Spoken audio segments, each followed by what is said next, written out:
The chamber was not built for comfort. It was built for dominance.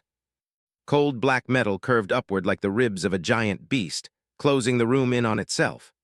Harsh white lights hovered above, casting sharp shadows across the floor. Symbols of conquered worlds were carved into the walls, each mark a reminder of a species that had begged, failed, and vanished. This was the Hall of Verdicts, and tonight it would decide Earth's fate. Myra Vale stepped inside alone. The doors sealed behind her with a heavy, final sound that echoed through the chamber. Hundreds of eyes turned toward her at once. Some were glowing, some were slit and predatory, some were ancient and cruel. The room was filled with warlords, commanders, and rulers of species that had never lost a war. She was human, unarmored, unescorted, unimpressive at first glance. Her boots made a soft sound against the metal floor as she walked forward. Conversations faded. A few creatures chuckled quietly, others leaned back in their seats, already bored. A human had been summoned. Not to speak, not to negotiate, but to be judged. Myra did not rush.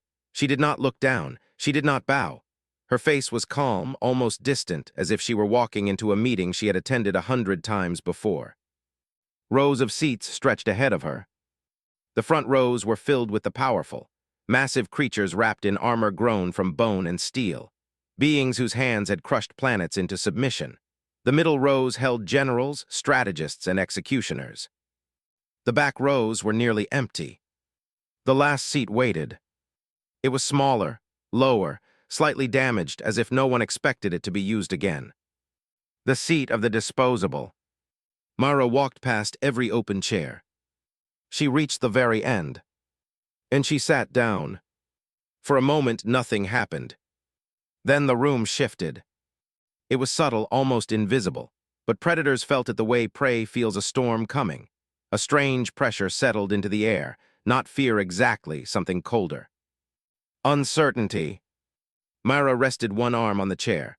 Her posture was relaxed, her breathing slow. She looked like she belonged anywhere but here. That was the problem. The High Arbiter rose. It was tall and thin, its body wrapped in flowing metal plates that moved like liquid. Its many eyes focused on Myra with open disdain. "The human representative has arrived," it announced.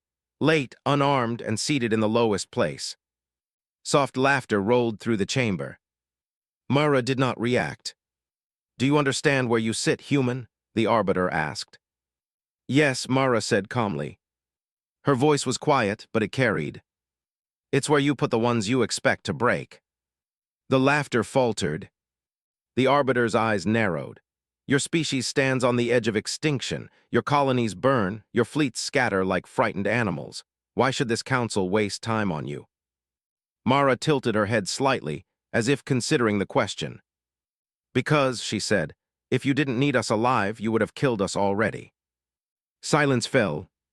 A warlord near the front leaned forward, its massive claws scraping against the floor. "Careful, human, you mistake mercy for weakness." Myra finally looked up. Her eyes were not angry. They were tired. "Mercy," she repeated. "No, I mistake curiosity for fear." A ripple moved through the room. Several creatures shifted uncomfortably. The Arbiter slammed one limb into the floor. "Enough! This is not a debate. This is a verdict. The Council will determine whether humanity is allowed to exist under containment or erased." Myra nodded once. "Then get on with it." That was when the first challenger stood. It was enormous, covered in layered armor, its body marked with symbols of 100 victories. A champion species enforcer, the kind sent to make examples. "Let me test the human," it growled. "If she survives 1 minute against me, I will hear her words." The council murmured in approval. This was tradition. Tradition favored monsters. The floor opened with a low hum, metal plates sliding apart to reveal a circular arena below. Weapons powered on. Shields rose. Myra stood. Still no weapon. As she walked toward the arena, whispers followed her. "She is insane. She will beg. She will die quickly."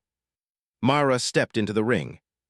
The challenger dropped in opposite her, landing with a thunderous impact that shook the chamber. The signal sounded. The warlord charged. Fast, brutal, certain. Mara did not run. She moved one step to the side. The claw missed her head by inches, slicing empty air where she had been. Gasps echoed through the hall. The warlord turned, surprised, and struck again. Mara ducked, rolled, and came up inside its reach. Her hand struck a joint in the armor, not hard, not wild, but precise. The warlord roared as its arm went numb. Mara moved again, calm, efficient. She avoided power and attacked balance, weak points. Pressure points learned through years of losing battles and surviving anyway.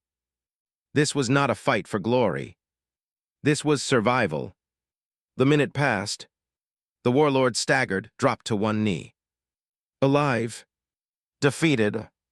Mara stepped back. "I don't kill unless I must," she said quietly. The arena sealed. No one laughed now. Mara returned to her seat. The last seat. But it no longer felt small. It felt like the most dangerous place in the room. And every predator present knew it. The verdict had not yet been spoken. But the balance had already begun to shift. Silence ruled the hall of verdicts. Not the comfortable kind. The dangerous kind. The kind that follows when predators realize something has changed. Mara Vale sat in the last seat again, exactly as before. Same relaxed posture, same calm breathing. But now no one laughed, no one whispered. Hundreds of eyes watched her the way hunters watch fire, unsure whether to step closer or back away. The defeated warlord was dragged from the arena, still alive, still breathing, but broken in a way no armor could hide. That alone disturbed them more than a corpse would have. Killing was simple. Restraint was terrifying. The High Arbiter rose again, slower this time. Its many eyes studied Mara with care now, not contempt. "You fight without rage," it said, "without ceremony." Mara shrugged lightly. "Rage gets you killed." A murmur spread through the council. Another voice cut in, sharp, mocking. A tall, sleek alien commander leaned forward, eyes glowing a deep violet. "You dodged, you struck joints. Clever tricks," it said, "but tricks do not win wars." Mara turned her head toward the speaker. "No," she agreed, "endurance does." The commander sneered. "Endurance against this?" It gestured around the hall. "Your worlds fall faster than we can record them. Your fleets scatter. Your people scream into the void." Mara listened. She did not interrupt. That unsettled them even more. When the commander finished, Mara spoke softly. "Do you know how many times humanity has been conquered?" The room stilled. "On our own planet," she continued. "Hundreds by nature, by disease, by ourselves." She leaned back slightly. "And every time someone said, 'This is the end.'" The Arbiter's fingers tightened. "You still stand alone." Mara nodded, "Yes." Then she added, "So far." A low vibration rolled through the chamber as systems activated. A massive display ignited behind the Arbiter, filling the air with shifting stars and glowing symbols. "Evidence has been presented," the Arbiter said. "Humanity loses territory at an unsustainable rate." Images flashed. Burning colonies. Broken ships. Evacuation signals cutting off mid-transmission. Some council members watched with satisfaction. Others watched Mara. She did not look away. The Arbiter continued, "You are here to explain why your species deserves time." Mara stood. Slowly. No rush, no fear. She did not move toward the front. She stayed near the last seat. "I won't explain why we deserve mercy," she said. A ripple of surprise passed through the hall. "I will explain why you can't afford to finish us." A few council members laughed nervously. Mara raised her wrist. A small device blinked once. The star map changed. New markers appeared. Alien supply routes darkened. Outposts silent. Fleet signals missing. Confusion erupted. "That data is restricted," someone hissed. Mara's voice remained calm. "Not anymore." The Arbiter stared at the display. "These losses occurred within the last cycle." "Yes," Mara said, "while you were deciding whether we were worth exterminating." The violet-eyed commander rose. Impossible. Humans lack the technology for such strikes. Mara met its gaze. We lacked it, she corrected, so we stopped fighting like you. The hall buzzed now, voices overlapping. How? When? By who? Mara waited. Then spoke. When you destroyed our fleets, we stopped building fleets. A pause. When you targeted our cities, we stopped defending cities. Another pause. When you hunted our soldiers, she said, her eyes hardening, we stopped calling them soldiers. The room quieted. We became cells, Myra continued. Small, invisible, disposable. Her voice dropped. Like you treated us. The arbiter's tone sharpened. You admit to asymmetric warfare. Myra nodded. You taught us. A heavy silence followed. Some council members leaned back now. Others leaned forward. Fear and curiosity mixed freely. A massive creature near the center growled, "Threats will not save you." Myra turned toward it. "These aren't threats," she said. "They're reports." She tapped her wrist again. The display zoomed in. A council-owned shipyard offline. A weapons relay gone. A communications hub dark. Your empire is vast, Mara said. Too vast to guard everywhere. Her gaze swept the room. Ours is small, she continued. That makes us fast. The arbiter's many eyes narrowed. If this is true, why reveal it? Mara smiled faintly. Because hiding forever is survival, she said. But revealing yourself is how you end wars. She took a breath. You think I chose the last seat because I'm weak? She looked around the hall. I chose it because apex predators watch the front. Her voice hardened. They forget the corners. Weapons hummed softly as systems adjusted. The council was not unified anymore. Some saw danger. Others saw opportunity. One delegate spoke carefully. What does humanity want? Mara answered without hesitation. A seat. The arbiter stiffened. You already have one. Mara shook her head. Not that seat. She took one step forward. Not the last seat, she said. Not the disposable seat. She gestured to the hall. A real one. Silence. Then slowly one of the oldest council members spoke. Its voice was ancient and cracked. If we refuse. Mara met its gaze. Then we disappear, she said simply, and you spend the next 100 cycles wondering which shadow moves next. The arbiter remained still for a long moment. This was no longer a verdict. It was a calculation. Mara returned to her seat. The last seat. But now no one saw it as weak. They saw it as a warning. And every being in the Hall of Verdicts understood one terrifying truth. The human did not come to beg. She came to measure how long they had left. The Hall of Verdicts no longer felt stable. The air itself seemed tense, as if the chamber knew something terrible had begun and could not be stopped. Lights dimmed slightly, reacting to rising energy signatures from council weapons that had not yet powered down, but had not powered up either. Hesitation. That was new. Mara Vale sat quietly in the last seat, hands resting loosely on her knees. She did not watch the council anymore.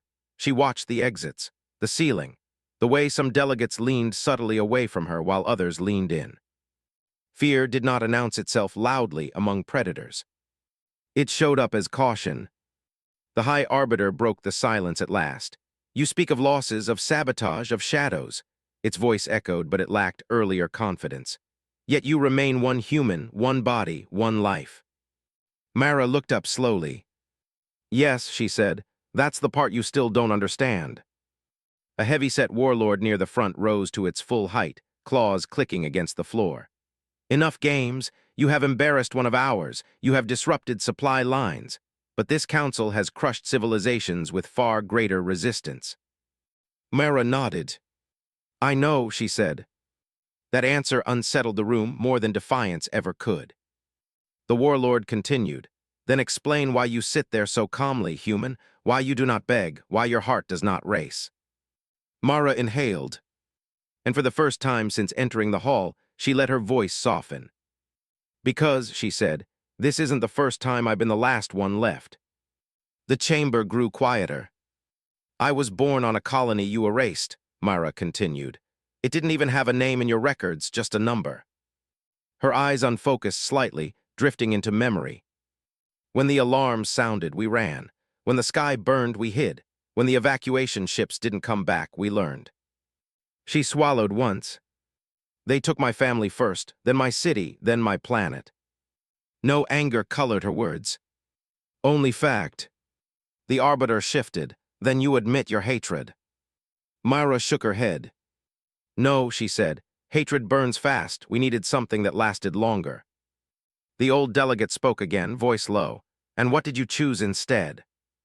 Myra met its gaze. Patience. A murmur rippled through the hall. You call us predators, a sleek avian commander hissed, but you stalk like one. Myra allowed herself a small smile. That's because, she said, prey that survives long enough eventually learns the rules. The arbiter raised one limb. This council does not fear you. Myra stood, slowly, calmly.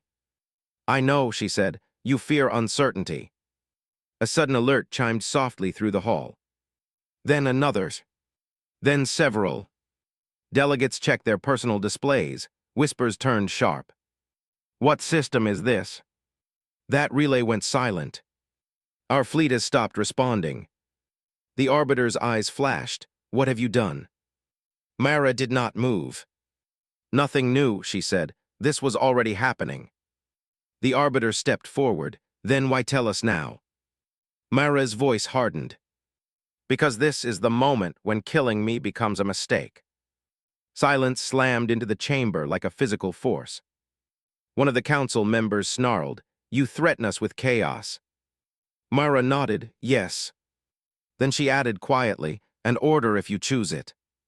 The warlord who had earlier mocked her slammed its claw down. This council does not negotiate under threat. Myra's eyes snapped to it. You don't negotiate under threat, she said. You respond to it, that's what predators do. She took a slow step forward. Humans, she continued, negotiate under extinction. That hit harder than any weapon. The arbiter hesitated again. What proof do you have that your species can sustain this resistance? Myra tapped her wrist once more. A new display appeared. Human faces. Not soldiers in armor. Engineers, farmers, medics, children. Scattered across worlds, hidden stations, asteroids, ships drifting between stars. They don't need to win, Myra said. They just need to endure. Her voice trembled for the first time. And we are very good at enduring. A long silence followed. One by one, council members powered down their weapons. Not all, but enough. The arbiter finally spoke, slower than before. If we allow your species a seat, what happens to your attacks? Myra did not answer immediately. She looked back at the last seat. Then at the council. They stop, she said, as long as we are treated as participants, not prey. And if we refuse, the arbiter asked. Myra met its gaze without flinching. Then you'll never know peace again, she said simply, because humans don't need to win quickly. Her voice dropped to a whisper.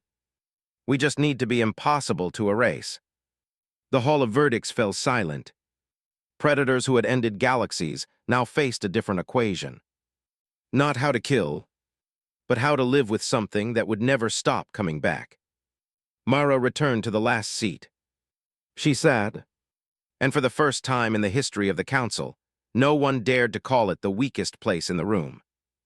Because predators had finally learned something new. The most dangerous threat was not the one charging from the front. It was the one that waited. And remembered, the Hall of Verdicts felt smaller now. Not because the walls had moved, but because certainty had. Predators thrived on clear outcomes, victory or death, submission or destruction, but Myra Vale had brought something far worse into the room. A choice.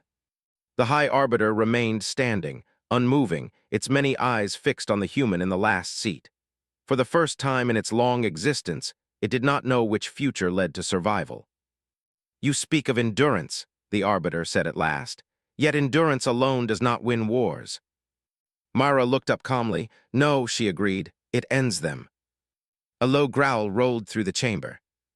One of the younger council members rose suddenly, its movements sharp with anger. This is manipulation, psychological warfare. Humans twist words because they lack strength. Mara did not look at the speaker.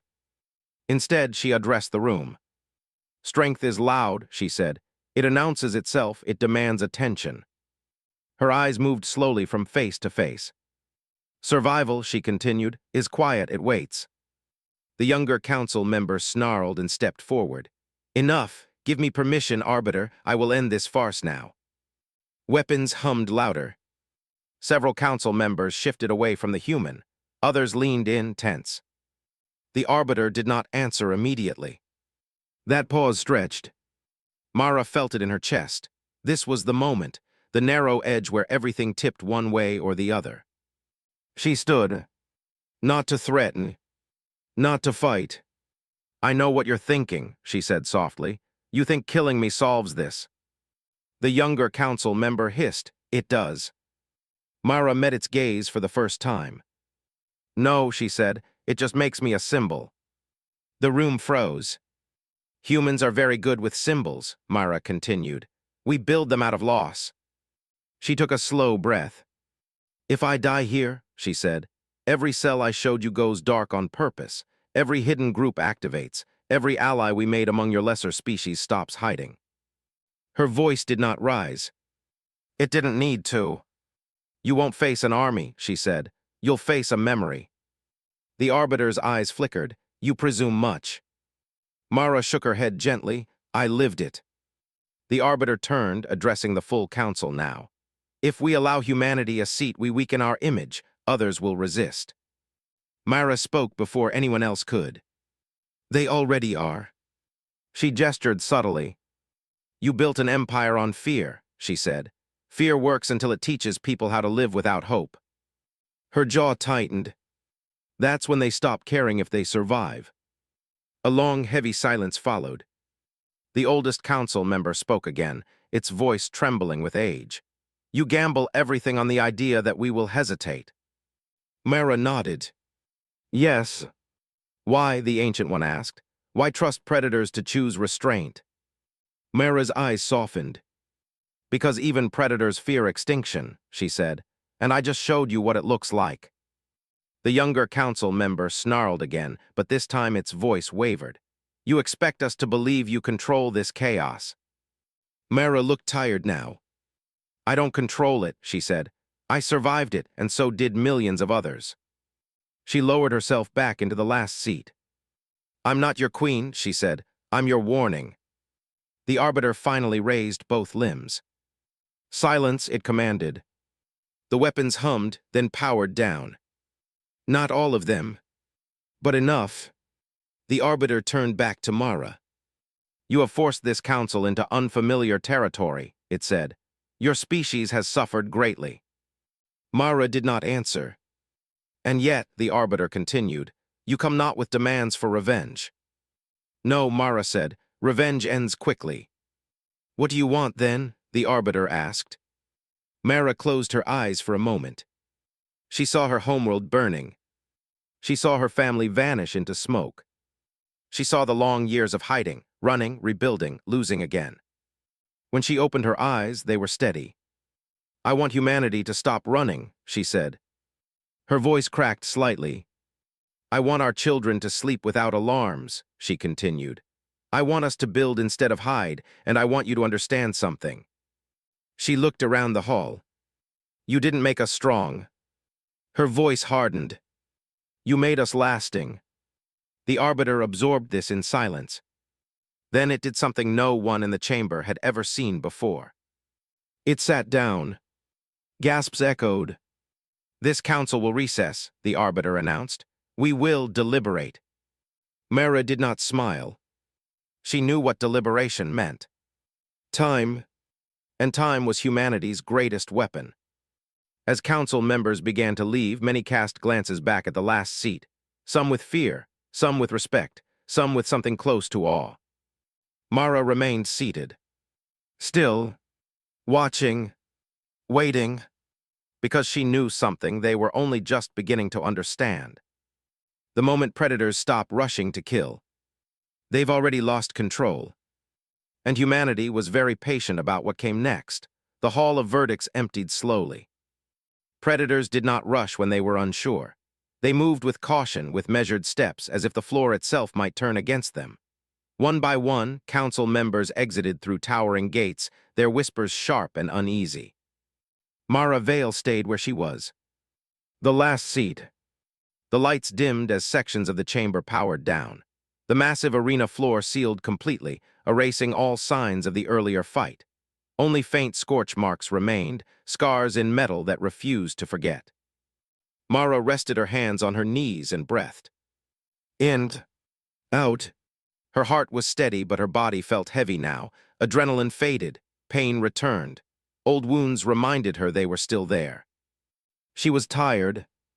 Not the kind of tired that sleep could fix, the kind that came from surviving too long. A soft sound echoed behind her. Footsteps.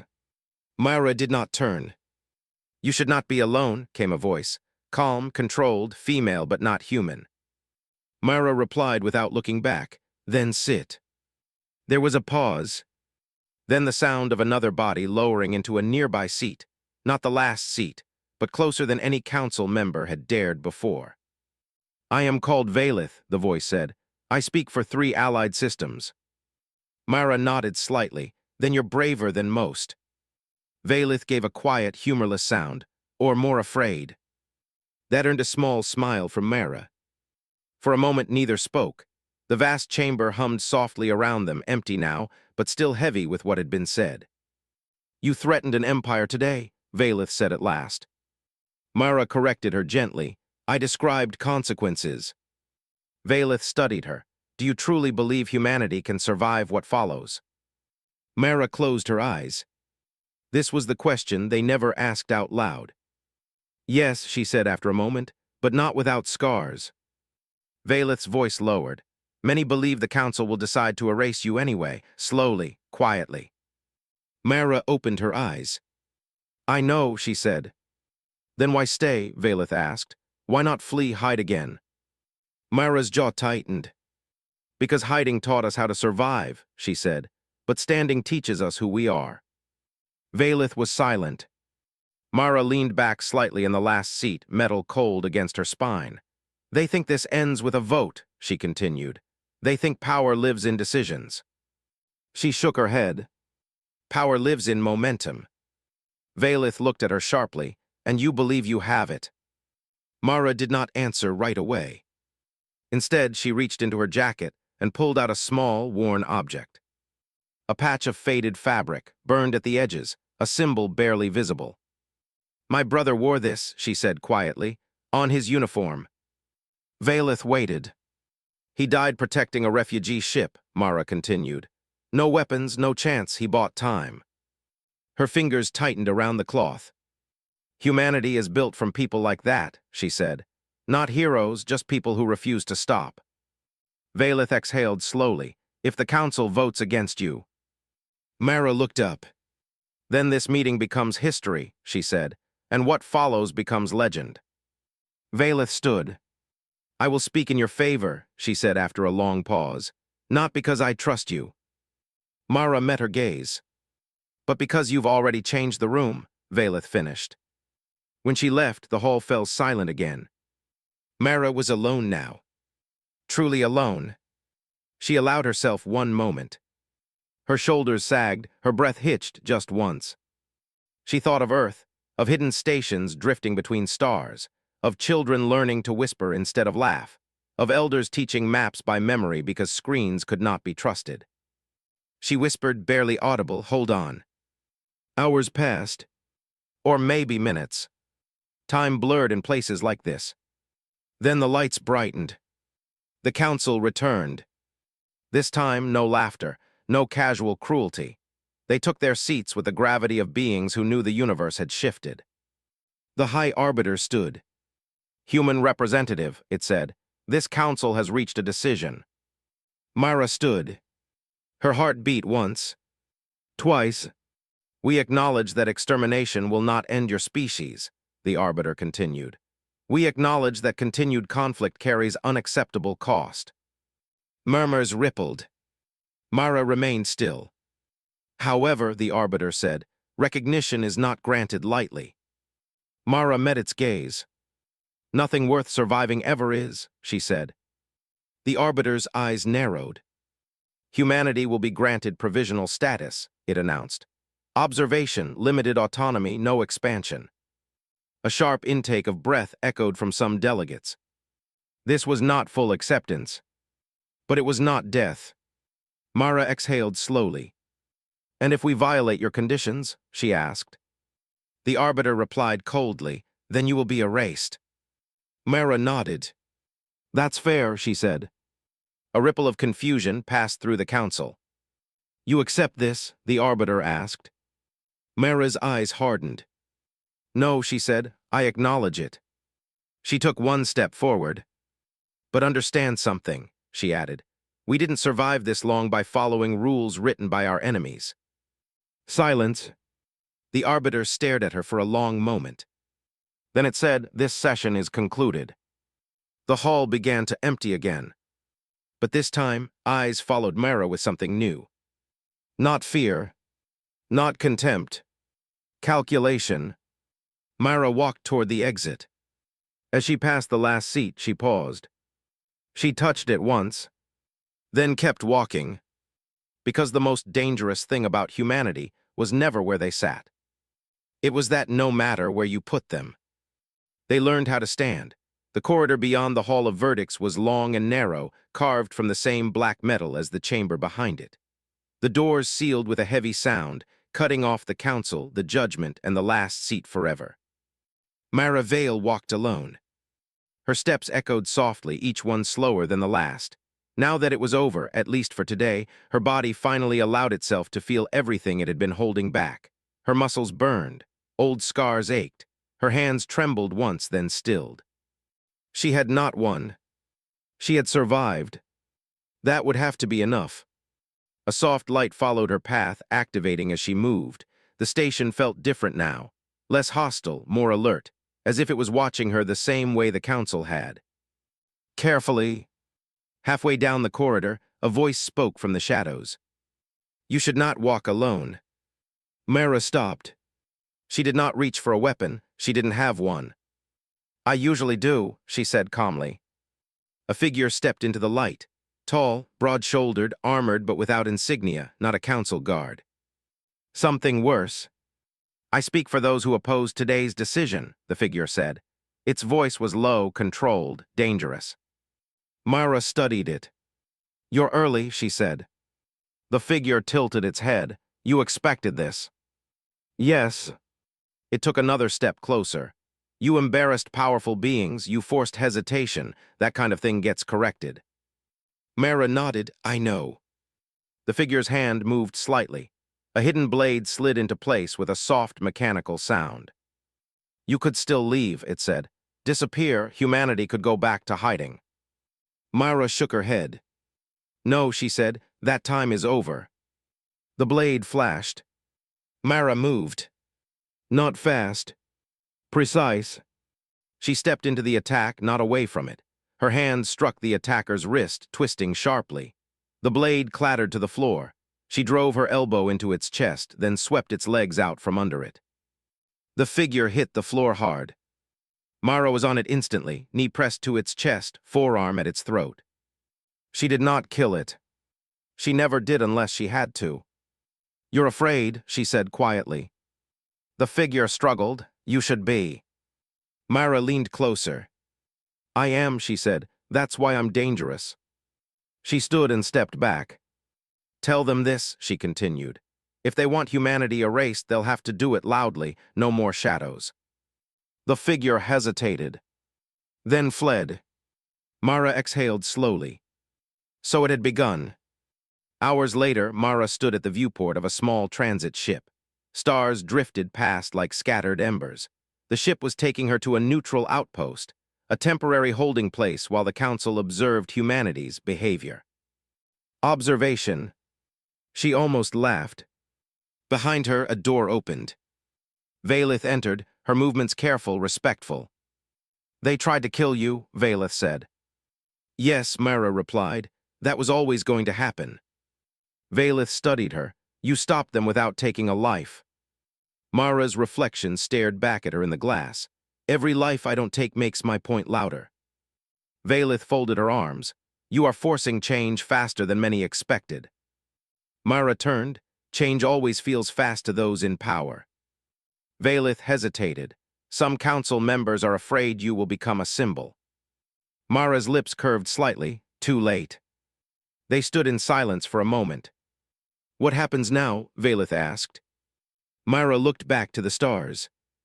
"Now," she said, "humanity learns how to live while being watched." Across the galaxy, the effects were already spreading. Hidden human cells received the signal. Not an order. A message. "We've been seen, hold steady." On shattered worlds, people looked up from their work.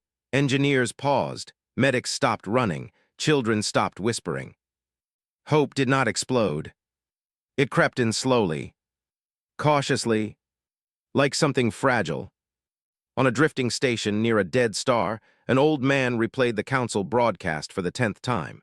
He smiled through tears. "She sat on the last seat," he whispered, "and they listened." Back on the council station, arguments raged. "She is a threat. She is a risk. She is necessary." The High Arbiter listened to them all. For the first time in centuries, the council did not agree. That frightened them more than Mara ever could. On the transit ship, Mara finally allowed herself to sit. Not in the last seat. Just a chair. Her hands rested in her lap, her eyes closed. She thought of her brother, of the burned patch of fabric, of the countless faces she carried with her into that hall. She whispered, "I didn't break." The ship hummed steadily around her. Ahead lay uncertainty, surveillance, tests, provocations, more attempts on her life. But behind her lay something new. A crack, a pause, a moment where predators had stopped rushing forward. Humanity had entered the room, and the universe was still deciding what that meant. Mara opened her eyes. Her reflection looked back at her. Tired, scarred, unbroken.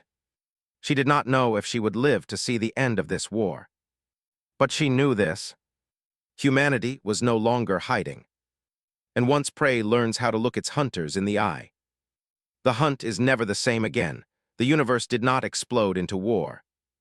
That surprised everyone. Weeks passed after the council's decision. Then months. The galaxy waited, tense and watchful, like a breath held too long. Humanity did not strike. The council did not erase them. Everything balanced on a thin line of silence. And silence, Mara Vale knew, was never empty. She stood on a small observation platform at the neutral outpost, watching distant stars burn quietly in the dark. Ships came and went. Council drones watched her constantly. She felt them like a weight on her back. She was still being tested. Every move she made was recorded, every word analyzed. They waited for her to fail, to lash out, to prove them right. But Mara did none of that.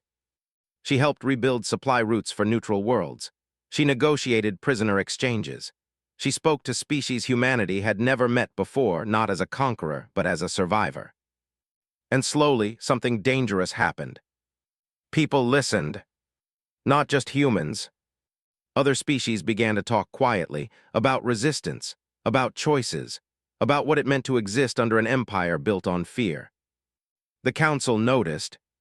That was when the final move came. The summons arrived without warning. Emergency council session. Immediate presence required. Valeth found Mara first. "They're done waiting," Valeth said, her voice tight.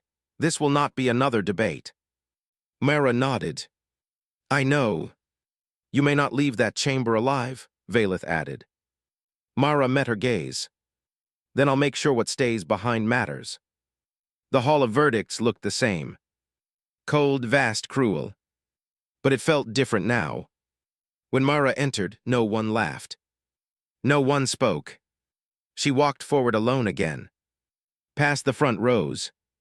Past the middle. all the way to the back. The last seat. She sat, and this time the room reacted immediately. Weapons powered on, then froze. The High Arbiter stood rigid. "Human representative," it said, "you have exceeded your provisional boundaries." Mara tilted her head. "By helping people survive." "You have inspired unrest," the Arbiter snapped. "You have weakened control." Mara's voice remained calm. "Control is weakest when it needs fear to exist." A roar echoed from one side of the chamber. A warlord slammed its claws into the floor. "This ends now," it snarled. "We erase her and the problem ends with her." Mara stood. Slowly. "This is the moment you've always used before," she said. "The moment where you kill the voice instead of answering it." The Arbiter's eyes burned. "You leave us no choice." Mara nodded once. "Neither did you," she replied. She raised her wrist. But this time there was no data. No threats. No displays. Instead, the chamber lights shifted. The walls activated. In the hall of Verdict's broadcast, live. Across the galaxy. Every allied world. Every occupied system. Every hidden station. They all saw it. They all heard it. Mara stood in the last seat and spoke. "You taught the galaxy that power comes from fear," she said. "That survival belongs to the strongest." She looked directly into the central lens. Humanity learned something else. She paused. "That survival belongs to those who refuse to disappear." Behind her, alarms screamed. Outside the chamber, systems failed. Not through sabotage. Through defection. Ships stood down. Garrisons refused orders. Entire systems cut ties with the Council in real time, inspired not by rebellion, but by choice. The warlord lunged. It never reached her. Vela stepped forward, weapon raised. So did others. Council members, delegates, species once silent. The hall erupted, not in violence but in division.